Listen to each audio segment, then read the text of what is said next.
Disa nxënës të klaseve të para në shkollat e Gjakovës tashmë i janë nënshtruar kontrolleve të syve, të cilat po realizon ambientet institucioneve arsimore, ku ata vijojnë mësimin. Ky aktivitet po zhvillohet me qëllim të identifikimit të hershëm të problemeve me shikim tek fëmijët, në mënyrë që ato të trajtohen me kohë. Oftalmologja doktoresha Zana Gojani Haxhibeqiri tregoi se si ka nisur ideja për realizimin e këtyre vizitave sistematike për nxënësit e klaseve të para. Fillimisht po nisi me idenë nga ka gjeneru ideja për vizitat sistematike të klasëve të para, është ide thjesht e doktoreshës Vjollës Akujani, në momentin e paraqitjes të teknologjisë, tableteve, telefoneve dhe përfshirjes konstante të fëmijëve në këto media, si më thonë, e ka pas gjithmonë si fjalë. Fëmijët duhet me pas kujdes me pamje, fëmijët duhet me kontrollu. Edhe derisa erdhi koha mas disa viteve, bëm marrëveshje me drejtorinë e arsimit për të bërë një kontroll të syve fëmijëve të klasëve të para, jo vetëm në komunën e Gjakovës, por edhe në të gjitha fshatat në hapësirat rurale, kur prindi nuk e ka qasjen aq të lehtë edhe të përditshme në shërbime oftalmologjike. Ajo bëri të ditur edhe numrin e vizitave që janë realizuar deri më tani, duke shtuar se një numër i konsiderueshëm i fëmijëve të kësaj moshe janë identifikuar me probleme të ndryshme. Vizitat janë zhvilluar deri tani, janë vizitu 471 nxënësa, prej të cilave 224 janë djemë, pjesa tjetër janë vajza.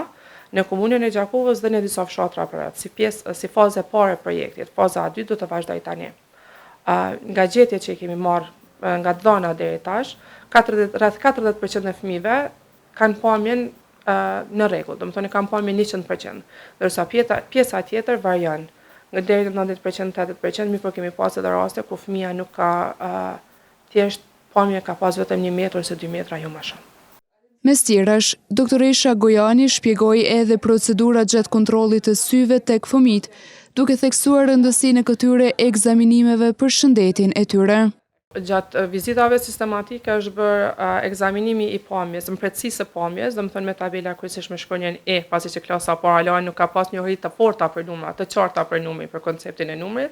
E po ashtu kemi bërë edhe matjen e dioptrisë në secilin klasë, të secili fëmijë.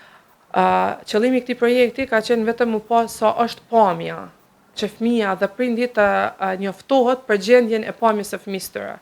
Nga i moment e tutje, fëmia e ka pas zgjedhjen, prindi ka pas zgjedhjen e lirë, vetëm që të vizitojë syt të cilit do mjek i syve, vetëm që të realizohet vizita e duhur oftalmologjike. Sipas doktoreshës, ky projekt është realizuar në baza vullnetare dhe ka për qëllim që fëmijët që nga mosha e hershme të kenë një shikim të pastër dhe të qartë, duke parandaluar problemet që mund të shfaqen më vonë. Duhet të ceki që ky projekt ka qenë thjesht në baza vullnetare, dhe qëllimi i tij ka qenë që fëmia nga klasa e parë të ketë një start të fortë dhe të sigurt me një pamje të pastër dhe të qartë, që të mos ketë probleme në mësim. Këshilla jonë kishte qenë që secili fëmijë e cili çdo moshë është të bëjë një vizitë së paktën një herë në vit, një herë në vit tek mjeku specialist oftalmolog, në mënyrë që të vazhdojë dhe të ecë në hapa të sigurt në arsim dhe përgjithsisht në mirëqenien e tij shëndetësore.